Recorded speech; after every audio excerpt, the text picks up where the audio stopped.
বন্ধুরা দেখো, আজকে রান্না করব বোয়াল মাছ। এই যে বোয়াল মাছ,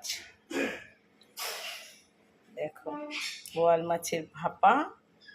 আর এদিকে কাতলা মাছের একটা পাতলা ঝোল করব আর দই কাতলা করব। হয়ে গেল। আর এদিকে বোয়াল মাছও ভাজা হয়ে গেছে।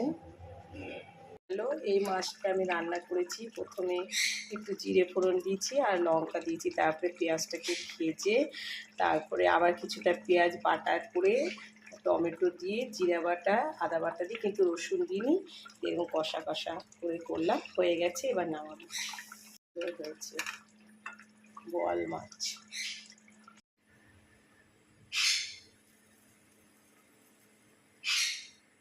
নর্মাল ঝোলও হয়ে গেছে, একটু জিরা আদা বাটা দিয়ে আর নামানোর আগে গরম মশলা দিয়ে দিয়েছি। হয়ে গেল। দেখো, প্রত্যেক সপ্তাহে একদিন করে দই কাতলা করতে হয়, কারণ ছেলে কাতলা মাছের নর্মাল ঝোল খায় না, তাই জন্যে প্রত্যেক দিনই করি, আমরাও খাই। আর এদিকে ভাতও বসিয়ে দিয়েছি। তো আজ আসি, টাটা বাই। তোমরা খুব ভালো থেকো, ভালো করে ঠাকুর দেখো, টাটা।